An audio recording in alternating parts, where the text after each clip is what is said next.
Olá, graça e paz, tudo bem?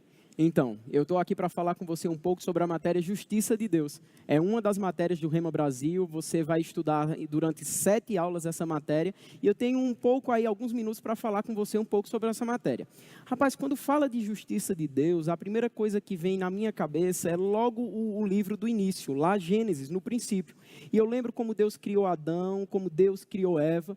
Mas antes de falar com você sobre isso, eu queria te fazer uma pergunta. Já que estamos falando de Gênesis e estamos falando do princípio da criação, eu queria te fazer uma pergunta. O que você entende por ser a Bíblia? Eu tenho feito essa pergunta aos meus alunos em sala de aula e geralmente vem aquela resposta automática: a Bíblia é a palavra de Deus. Mas eu te faria o seguinte questionamento, eu colocaria para você o seguinte desafio. E se você tivesse que explicar para alguém que não conhece Deus, não conhece a Bíblia como a palavra de Deus, não conhece o Espírito Santo, não é um cristão, como você explicaria para ela o que é a Bíblia?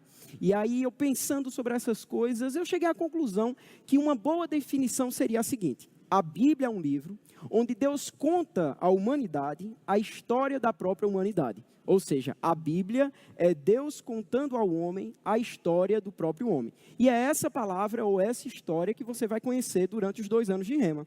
Quando você estiver estudando sobre a justiça de Deus, em 7 aulas, você vai ver sobre a criação.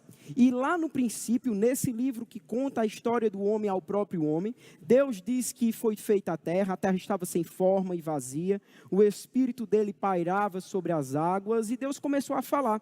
E ele disse: haja, e as coisas começaram a existir. E é interessante o momento que Deus cria o homem. A Bíblia deixa muito claro para mim e para você, lá no capítulo 1 de Gênesis, que Deus fez o homem à sua imagem, conforme a sua semelhança. Vamos ler sobre isso? Se você tem uma Bíblia com você, eu quero entusiasmar você a abrir junto comigo lá em Gênesis, no capítulo 1. Dá uma olhada no versículo 26, o que é falado. Ele diz: também disse Deus, façamos o homem à nossa imagem, conforme a nossa semelhança.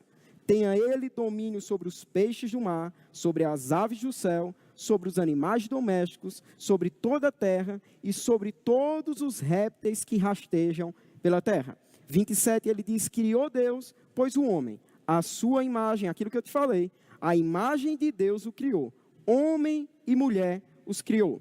E Deus os abençoou e lhes disse: sede fecundos, multiplicai-vos, enchei a terra, sujeitai-a, dominai sobre os peixes do mar, sobre as aves dos céus e sobre todo animal que rasteja pela terra. Então Deus não apenas criou o homem, como ele deu domínio ao homem e o comando dele multiplicar e de ele dominar sobre a terra. Nós temos aí o grande plano de Deus para a humanidade. Deus criou o homem para que ele fosse rei nessa terra. O propósito de Deus é que o homem fosse continuidade daquilo que Deus é no céu. Ou seja, assim como o nosso Deus governa o céu, ele esperava que o homem governasse a terra. Você já pensou que maravilha? E esse é o propósito de Deus para um homem. Sabe que muita gente tem vivido uma vida distante daquilo que Deus tem como propósito para eles, porque não tem conhecido o programa do reino, que é esse que eu estou te falando agora. Ou seja, a vontade e o desejo de Deus que o homem reinasse nessa terra. Quando você começa a ler em Gênesis no capítulo 1, entendendo que a Bíblia é um livro que Deus conta ao homem a história do próprio homem, e você vê Deus aqui colocando o homem como alguém que deveria governar a terra, você fica com outra perspectiva, você fica com outra ideia, você entende que o propósito de Deus é bom, você entende que o propósito de Deus é colocar o homem no lugar de destaque. Nós, seres humanos, fomos criados por Deus para ter um lugar de destaque na criação. Nós somos destaque na criação, nós somos a coroa da criação de Deus. Ele espera que eu e você sejamos a continuidade dele aqui na terra. Mas o que acontece?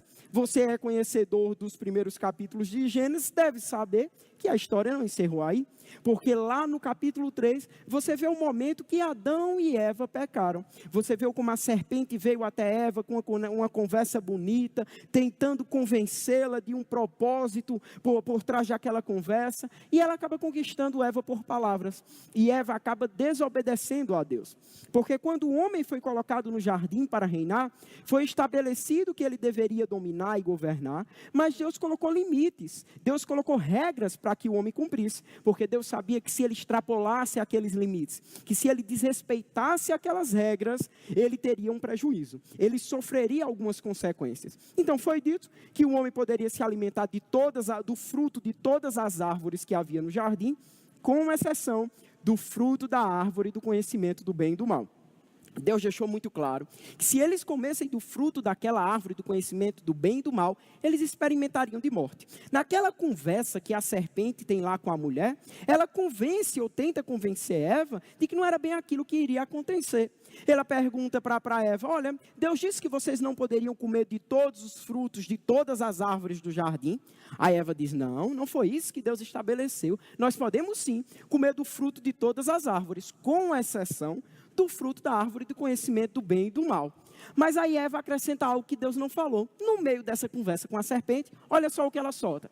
Ela diz, olha, nós não podemos comer e nem sequer tocar na árvore do conhecimento do bem e do mal. E Deus não tinha falado sobre isso. Olha como Eva se deixou levar por essa conversa da serpente. E nós sabemos que ela toma daquele fruto, ela come, ela também dá a Adão. E ali nós sabemos que o pecado encontrou lugar na raça humana. E ali o homem caiu da posição que Deus o tinha estabelecido. Sabe, antes desse momento e desse erro e dessa decisão errada de Adão e Eva de comerem do fruto da árvore do conhecimento do bem e do mal, antes disso, eles eram plenos. Eles tinham a essência de Deus habitando neles. O homem não foi programado para a morte. Você sabia disso? Sabe, uma coisa que me causa tristeza, incômodo e muitas vezes levanta várias interrogações na minha alma, é a morte. Eu não sei você, mas eu não me agrado ir a um velório, a um cemitério. Não é um lugar que eu me sinta bem. Velório é lugar que você vai e que quando você vê as pessoas chorando, você vê aquelas flores no caixão, aquilo causa uma angústia no nosso coração. E por que isso acontece com nós? Todo ser humano, amado, por mais insensível que ele seja, diante da morte, ele fica angustiado. E por que isso acontece? Porque o homem não foi criado para a morte. Porque o homem não foi criado para a perversão. Mas a partir do momento que o homem peca, Adão e Eva aqui pecaram, a morte encontrou lugar. Você sabia que no momento que Adão e Eva comeram do fruto da árvore do conhecimento do bem e do mal, eles não morreram instantaneamente. Não experimentaram daquilo que chamamos de morte física. O que é a morte física? Você vai detalhar sobre ela também no Rema, mas eu resumo para você, para que você entenda. É a separação do espírito e da alma e do corpo. Quando o espírito e a alma deixam o corpo humano, nós temos a morte física. Quando o corpo do homem é enterrado, sepultado e se desfaz. E Adão e Eva não morreram naquele momento que pecaram. Adão só veio morrer com os 930 anos, a Bíblia nos fala também em Gênesis, nos primeiros capítulos. Olha só. E o que foi a morte que Adão experimentou ali? Foi a chamada morte espiritual. Quando ele morreu espiritualmente, ele perdeu a essência de Deus. Ele perdeu a vida de Deus. Espera aí, olha só o que está acontecendo. Antes nós tínhamos Adão num lugar estabelecido por Deus, onde ele reinava, onde ele era governante da terra, onde ele era a extensão dos céus na terra. Agora nós temos Adão sujeito a um lugar onde ele não tem mais comunhão com Deus, onde ele não tem mais a vida de Deus. Tanto é que no encontro logo em seguida ao pecado que Adão tem com Deus, ele se esconde. Ele busca folhas de figueira para tapar a sua nudez e ele pensa que aquilo ia resolver o problema. E quando Deus procura por Adão, não encontra. E ele pergunta, Adão, onde é que você está? Não está no lugar que te deixei? E não é que Deus não soubesse que Adão estava escondido. Não é que Deus não soubesse que Adão tinha ido buscar as folhas de figueira. Não, Deus tinha conhecimento disso. Mas a pergunta de Deus para Adão é, por que tu não está naquela posição de governo que te deixei? Por que tu não está vivendo o plano do reino que estabeleci para você? Por que você não está sujeitando, dominando, povoando a terra? Essa era a pergunta de Deus para Adão. E aí o que acontece? Deus quer saber de Adão porque ele não está naquela posição de reino que ele tinha deixado, governando, sujeitando, dominando. E aí Deus percebe que o homem pecou. E Adão começa a se dar conta disso com esse questionamento de Deus. E ele pensa que as folhas da figueira eram suficientes para tapar a sua nudez. Deixa eu te contar uma coisa. Adão pensava que as folhas da figueira poderiam justificá-lo. Olha só, e aí onde entra a matéria justiça de Deus.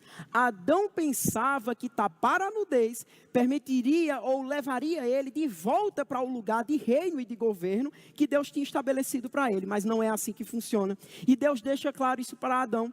Ele fala para Adão que aquelas folhas não eram suficientes. E aí vem a consequência. Deus comunica a Adão a a Eva e a serpente a consequência do erro deles. Muitas pessoas, quando leem sobre isso no capítulo 3, Deus falando das dores elevadas de parto para a mulher, Deus falando da serpente rastejando e comendo pó, Deus falando que o homem agora comeria do suor do seu trabalho, haveria fadiga no seu trabalho. Muita gente pensa que Deus está ali amaldiçoando a humanidade. E sabe que ali são palavras sim de maldição, mas eu quero te chamar a atenção para algo. Em Deus não existe dolo, em Deus não existe nada de perverso, nem de maldito. O que está acontecendo ali é que Deus está comunicando a Adão e Eva a consequência do erro. Iriam sim experimentar de maldição. Mas por quê? Em razão da desobediência. Quando o homem pecou, ele saiu da posição de justo, ele saiu da posição de santo, ele saiu da posição de reino, na posição que Deus o tinha colocado, de alguém que tinha a vida de Deus dentro dele. E agora ele vai, ele passa a atuar e ele passa a agir no território agora do pecado. Ele tem não mais a natureza de Deus, mas a natureza do diabo. Mas graças a Deus que essa história não encerra assim. E essa é a razão da Bíblia. Essa é a razão de eu ter te perguntado o que é a Bíblia. Essa é a razão de eu ter te dito que a Bíblia é Deus contando ao homem a história do próprio homem. Em meio a tudo isso, Deus solta uma promessa de redenção. Olha só, redenção. O que é redenção? A palavra redenção fala de resgate, trazer de volta, comprar novamente. E Deus começa ali o desenrolar desse plano. Vou fazer um resumo aqui para você. Deus colocou o homem para viver na terra como rei, para ser uma extensão dos céus na terra. O homem peca. E o que é que acontece? Um novo plano entra em atuação. É o plano da redenção, da salvação e do resgate. Deus quer trazer o homem de volta. Ele fala sobre isso também no capítulo 3. Vamos ler juntos? Capítulo 3. Você dá uma olhada comigo aí. No versículo 15. Tudo que eu te relatei até agora, você pode ler do 3 até o 15. Eu vou focar só no 15 com você agora. Versículo 15 ele diz: porém inimizade entre ti e a mulher. Isso ele está falando com a serpente. Entre a tua descendência e o seu descendente. Que descendente é esse? O descendente da mulher. Então Deus está deixando claro para o homem: vai haver inimizade entre os descendentes da serpente e o descendente da mulher. Aí ele diz no verso, na parte B do verso 15: este, falando do descendente da mulher, te ferirá a cabeça. A cabeça de quem? Da serpente. E tu, quem? Serpente, lhe ferirás o calcanhar. Olha só, você tem que entender, sempre que você estiver lendo a Bíblia, e você aprende sobre isso também no Rema, que você precisa discernir qual é o tempo e qual é o nível de revelação que temos para aquele momento. É o que nós chamamos de dispensações. Na dispensação que o homem está vivendo aqui, a revelação que ele tinha sobre cobra, sobre veneno, sobre morte, é a que está posta nesse verso. Então eu quero que você, para ajudar no exemplo que vou te dar e entender esse contexto, deixa de lado o conhecimento que você tem, por exemplo, de antídoto, o conhecimento que você tem dessas coisas. Imagina comigo, cobra venenosa, picou, o que é que acontece? Morte, causa morte. Então, nessa revelação e nessa estação, o que é que Deus está dizendo a Adão e Eva? Ei, olha só, o descendente da mulher será ferido pela serpente, e esse ferimento causará a morte dele, mas por meio da morte dele, ele esmaga a cabeça da serpente. Serpente sem cabeça perdeu o domínio, perdeu o lugar, perdeu o governo. O que é que está sendo falado aqui? É uma profecia sobre Jesus, gente. Ele está falando aqui de Jesus, ele está falando do Messias que haveria de vir. Já que no momento que Adão e Eva tomam conhecimento da consequência do pecado, Deus fala para eles do plano da justificação, do projeto de trazê-los de volta para perto, por meio desse descendente. Então, isso me chama a atenção e me faz lembrar o que está relatado pelo escritor que é relatado pelo escritor de Hebreus. Ele diz que Jesus, por meio da sua morte, venceu aquele que tem o poder da morte. Ou seja, quando parecia que o diabo tinha vencido Jesus, é por meio dessa mesma arma, a morte, que ele vence o diabo. É o que está acontecendo aqui. A serpente pica, pensei, matei. Surpresa! A morte de Jesus é a vitória sobre a serpente. E essa morte é o que te traz novamente para perto de Deus. É o que te resgata. É o que a Bíblia chama, no Novo Testamento, do plano e do projeto da reconciliação. É Deus trazendo o mundo de volta para perto dele. Vamos ler sobre isso lá em Colossenses? Se você tem uma Bíblia, você acompanha comigo. Se não, acompanha na tela. Colossenses, lá no capítulo 2, é falado algo sobre esse plano da redenção. Colossenses capítulo 2, você vai ler comigo aí a partir do versículo 13. Colossenses 2, 13. Vamos lá. Colossenses, capítulo 1, desculpa. Colossenses, capítulo 1, versículo 13. Olha o que é falado. Ele diz, ele nos libertou do império das trevas. Que império das trevas é esse? É o império que Adão passou a fazer parte quando pecou.